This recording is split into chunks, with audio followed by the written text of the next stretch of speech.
Everything up to this point has been training. Boot camp, core school, all training. And to be honest, I mean, they're not that hard. We talked about boot camp, A school. If you study, if you train hard, a lot of times if you show up already with the mindset that you're going to do a good job, that you're going to be open and receptive to whatever training that they have to teach you, a lot of the times you're going to do good no matter what it is. There is a fair amount of preparation that comes in handy when you're doing military training, but for the most part, just an open and receptive mind, at least on the corpsman side, is enough to make it through. You know, at least all the training that I've done. Some of you corpsmen out there, hard chargers, have done a lot more stuff than I have, but all the training I've done, it seems to me like if you come in with a good solid foundation of I'm going to get through this, I'm going to absorb everything that comes at me, I'm going to take everything with a grain of salt. If you come in with that positive attitude, you're going to do a good job. So boot camp's over, core school's over. Now we get to my very first command, Naval Medical Center, San Diego, October 2011. You know, been a big year so far. So I had my first leave. I went back to Phoenix and saw my girl, proposed. That went great. Saw some family, saw some friends, and then it's back to work. I think I was off for maybe a week and a half. But I remember that flight getting into Phoenix from San Antonio. There was an older pilot, I want to say it was from Delta, and I'm walking through in my dress whites, and he goes, "Hey, Squid!" And I turn and look, and I said, "Oh, hey, sir, how are you?" And he sees the caduce on my shoulder, and he's like, "Hey, you're a doc. Hey, all right. Doc saved my life in Vietnam." I'm like, "Oh, yeah, so, you know." Sorry, hang on. Swig of water here.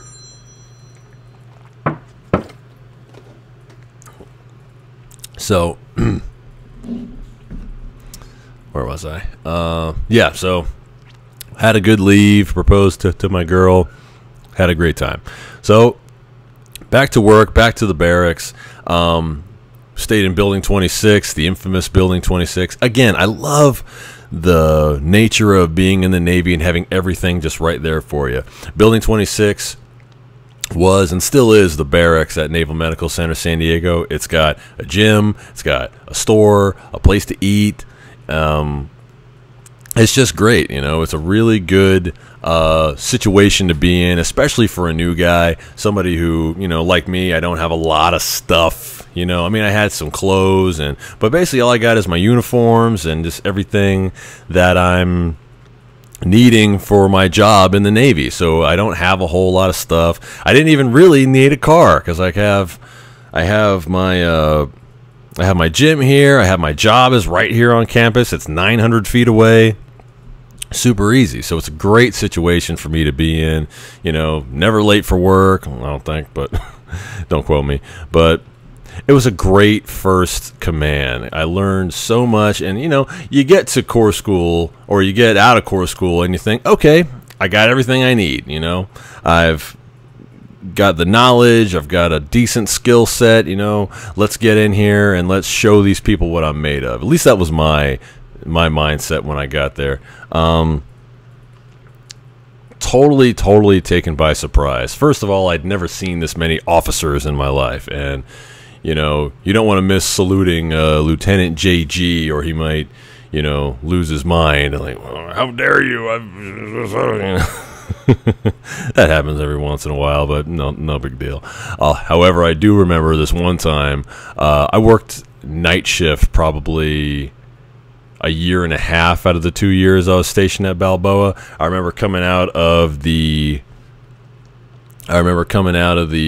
quarter deck with my buddy, and you know, we've been working all night, and we're just kind of, you know, when you work all night, you know, from 7 p.m. to 7 a.m., you get off and you're just a little delirious, and we're just ready to be out of there, back in the barracks, get some sleep.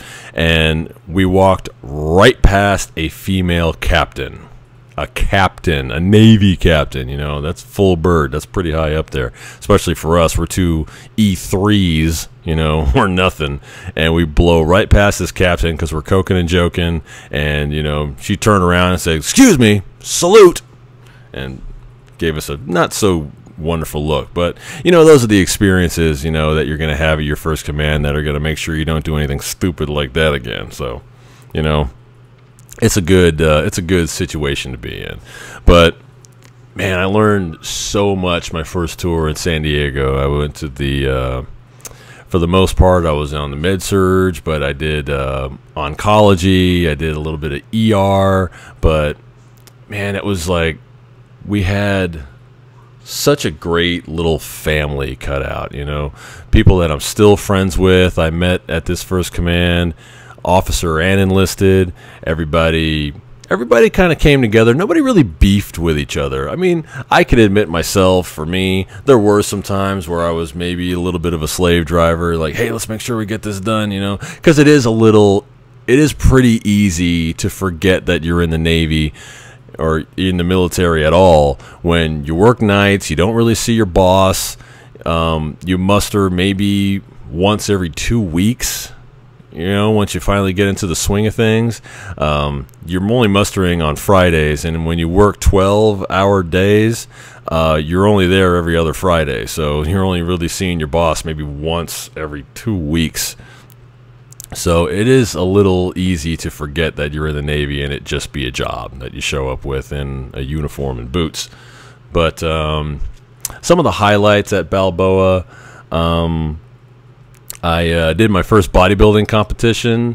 They were probably the worst thing about working nights is they want you to PT in the mornings, and they either want you to do it on your day off or they want you to do it in the morning after your shift, and neither of those sounded appealing. I mean, I did it a couple of times. People actually liked it when I came to PT because I was a pretty good cadence caller. You know, I could sing the songs, you know, hey, I may. Well, that sounded pretty good on this microphone, but but I wasn't having it. And with all this time on my hands, I was getting great workouts, I was getting in shape, so I was like, oh, this be a good time to do a bodybuilding competition. So I did my first 2 bodybuilding competitions actually while I was stationed at Balboa. That was a great time. You know, my wife came back and forth. That whole incident with me accidentally sending my mom a dick pic, that happened at Balboa. I can put a link in the description for that one if you want to check that out. So many great things. You know, it's tough to think of some specific stuff. But what I do remember, me and a good buddy of mine that I met in Corps School were actually roommates. And I'll tell you, as much as I loved staying in the barracks at Building 26, man, it is a weird way to do things. They have room inspections, and I understand, you know, you got to keep your room clean, keep your bed made, blah, blah, blah, all that stuff. But, you know, when you work nights, I mean, you're going to be there when they come to inspect your room in the morning. So it's like, you know, I probably got walked in on butt-ass naked at least twice, you know, because they pound on the door and then they just walk right in. I'm like, oh, okay, here I am. And like, and it's funny because they look at you like you did something wrong. Like, what are you doing in here? I'm like, what am I doing in here? I'm splitting atoms. What's it look like? I'm freaking, this is my room. Like, well, we need to inspect it. I'm like, okay, inspect it. I mean, what they're really looking for is contraband. You know, they won't come right out and say that. I mean, you can have your room not be completely immaculate, but if they find contraband, i.e., you know, drugs or alcohol, I don't know if alcohol is completely outlawed in the barracks or if you're underage, but either way, it's not going to look good. But yeah, I got walked in on naked a couple of times. There's another time where they came in with a dog, like a drug dog. I'm like, is this really necessary, guys? What the hell is going on in here? Just a weird way of doing things. Speaking of just a weird culture in general, while I was in Building 26, I actually got kicked out of the gym for being too loud. Let me back that up and give that to you one more time. I got kicked out of a gym on a military base for being too loud.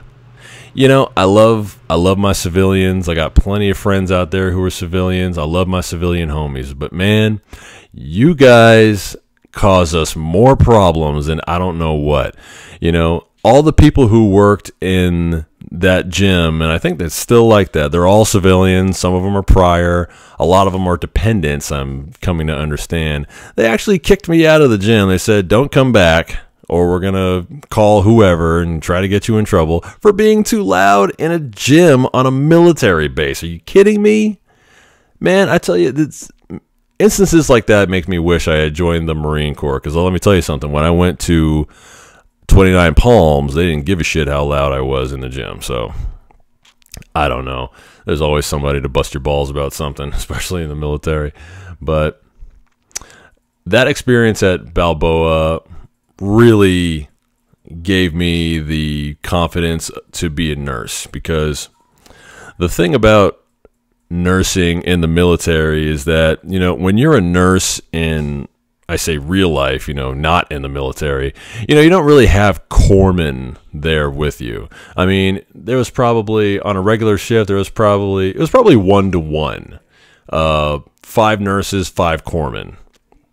And that works out really great for the nurses, because the nurses, I mean, we basically do, with a couple of exceptions, but we basically do everything that the nurses do on their shift. So, and the thing is with corpsmen is that we're so eager to want to help, because we want to impress the brass and we want to get that good eval, and we want to make sure that we're showing that we're team players. So I know for me and a lot of other guys, you know, we're all saying, oh, hey, let me get that, ma'am. Or let me get that, sir. Let me do this. Let me, you know, I mean, by the time I PCS'd from my first tour at Balboa, I was charting, I was giving medications, I was installing IVs. Hell, I was teaching some of those nurses how to install an IV, you know, drawing blood. I mean, with a couple of exceptions. I think there was like maybe 1 or 2 things that as a corpsman were completely hands off, and even some people thought that was okay. You know, even some people were doing those things. I think one of them was hanging vancomycin, which is a really strong antibiotic. We learned in Corps school that you're not supposed to touch antibiotic or vancomycin specifically as a corpsman, but even some people were doing that, because I mean, I don't want to say those nurses, you know, had it easy. I mean, it definitely was a team environment. I'm not saying that they made us. I'm not saying that they made us do anything. They certainly didn't force anything on us. I mean, if you wanted to be a scumbag, you could be a scumbag. You didn't have to do anything if you didn't want to. I mean, other than just the basic stuff that a corpsman would do. But I mean, we had a really tight-knit team that we trusted each other, we liked each other, and we wanted, when you're in a situation like that, you want to do the best job possible. So yeah, I was doing just about everything: vitals, IVs, fluids, medication, even installing urinary catheters, you know, again, with a couple of exceptions, you know, but I mean, for the most part, that was it. That's why I have zero doubt that I can be a great nurse, because I feel like I've done the job before, and I did a really good job and make these great connections with patients. And I tell you, that was the thing that scared me the most about being a corpsman in a hospital, or in general in the medical field, was, you know, just, you know, you hear horror stories, you know, people peeing on you, people, you know, having accidents and throwing up blood.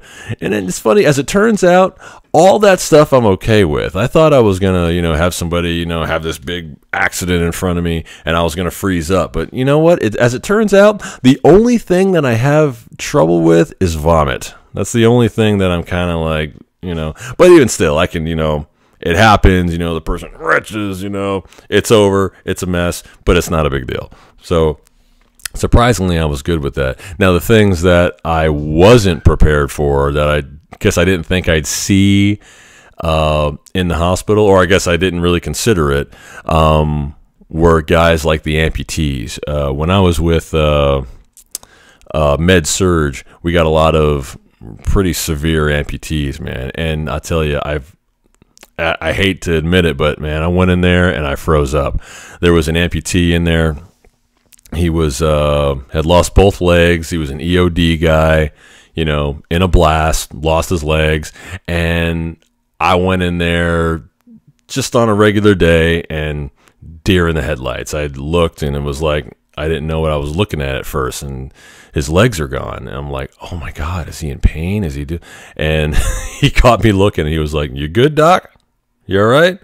I was, "Oh yeah, I'm sorry. Hi, I'm Travis. I'm going to be your corpsman tonight." He's like, you everything all right?" Yeah, no, I'm good. Like, "No, it's good, man. See, I'm all right."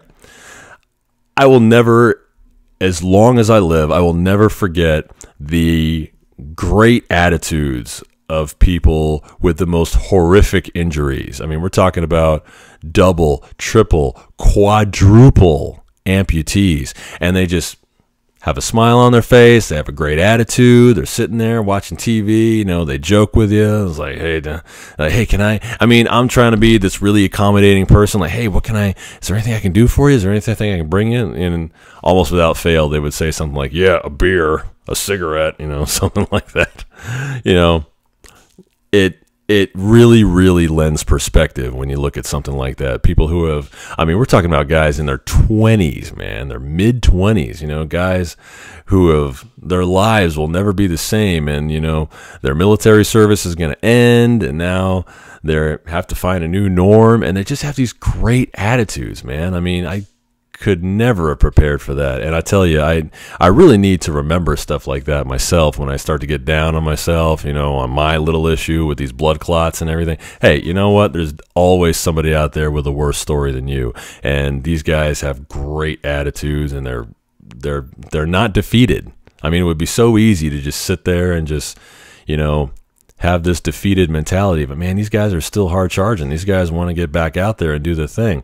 So if there was one thing I had to take back from my first command, it is definitely that, you know, I definitely got a taste of what the human spirit is capable of, and it was really, really incredible. I wouldn't trade that experience for anything. That in and of itself probably gave me the most confidence to be a nurse, and I can't wait to get my schooling started, you know, whenever the Navy decides to let me go. For the moment, I am still in, at least for the next month and a half.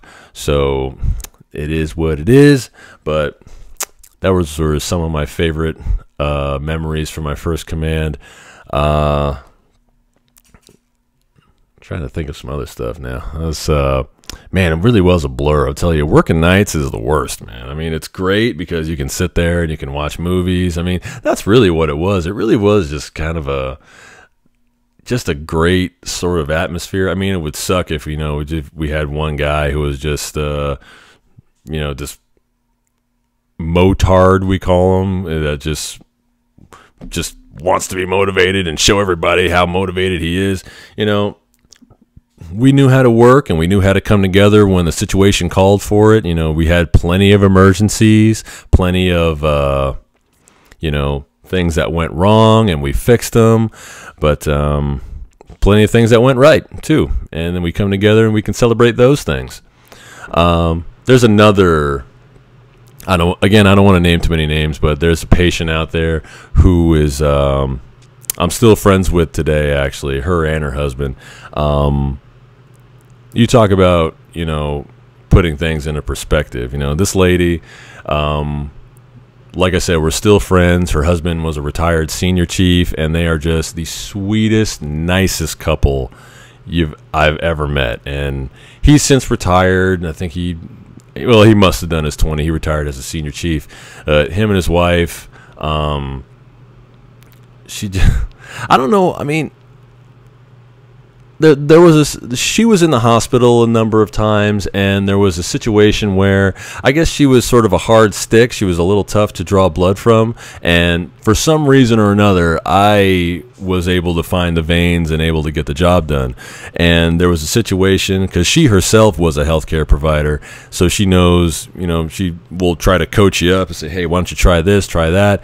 So there was a situation where an actual captain, a nurse captain, not the nurse captain that we forgot to salute, but somebody else, but she's in there and she's trying to draw blood, and she's my patient that night. So I'm in there kind of like, oh, what's going on?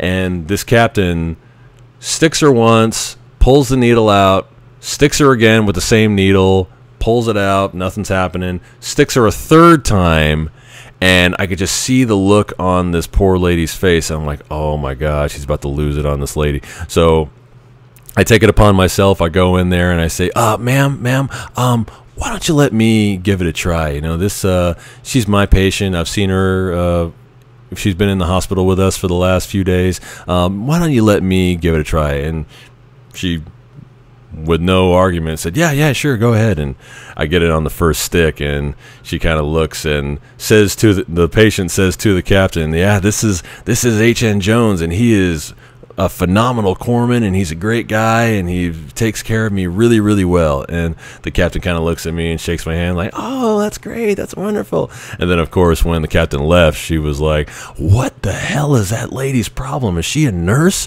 What the hell? She stuck me 3 times with the same needle. Like, can you believe that? I'm like, we just kind of had a laugh about that. And her husband, we came back and kind of had a laugh about it. I should have pulled this out. I should have pulled this out earlier. I wanted to show you guys.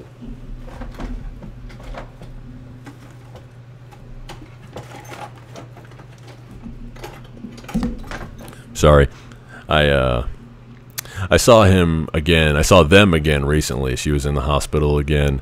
But he gave me the nicest, probably my favorite coin ever. He gave me one of these. He's not a SEAL himself, but he gave me this really cool SEAL coin for SEAL Team 10. I'm only showing you this because when they watch this, I wanted them to know who I'm talking about, so it's kind of a wink to you guys out there. Again, I don't want to put your names out there, but I really appreciate it, and I love you guys. Those are probably the sweetest folks that I've met through the course of duty in the Navy. There's a lot, and I hesitate to say that because there's a lot of wonderful people I've met out there, but they are definitely some of the sweetest. They're sweet to me, to my family, my kids. They're friends for life, and I hope that they know that. There was another family. I just make all these. This is why I'm so adamant about becoming a nurse, because I make these connections with people that I've never been able to make. I never was able to make them as a civilian.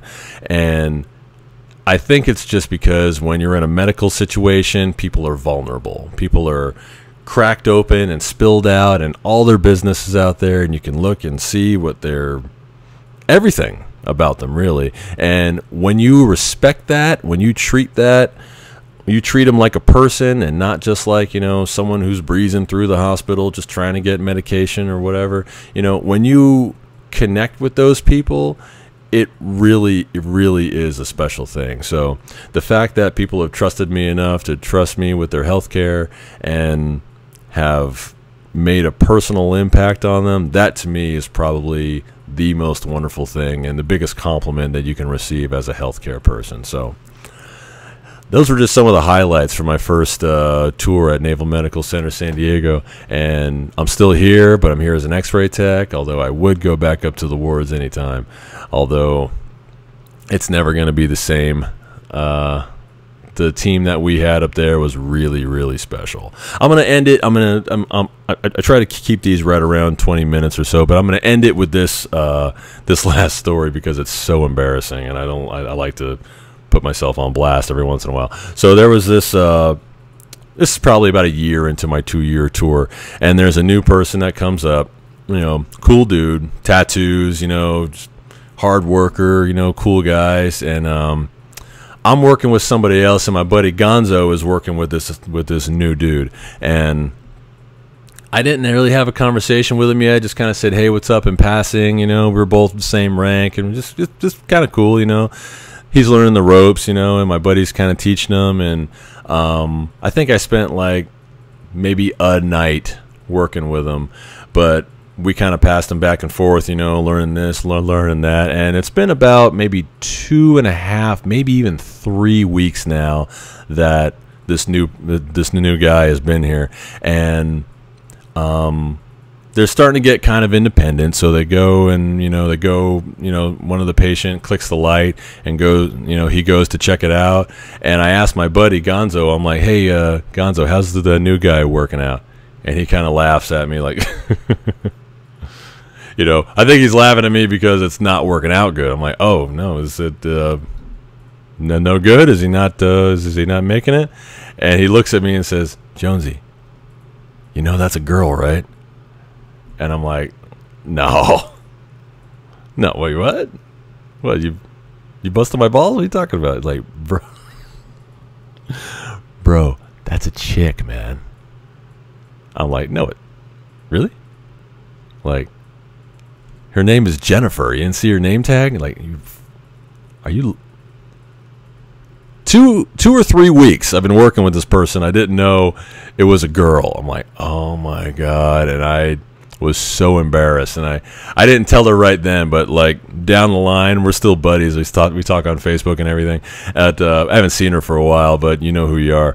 But I have never been so mortified. I mean, you watch my channel, you know I do some embarrassing stuff, but I was so embarrassed. And she was just chill about it. It's like, it happens. Don't worry about it. But these are the kind of connections that I joined the military for, because, you know, no hurt feelings. No, I'm going to call HR and get you in trouble. You know, we had a laugh about it, and that was it. That's what the military is about to me. You know, you make these special connections with people, and out of it breeds trust. You trust each other, you know, you get the job done, and that's what a team is supposed to do.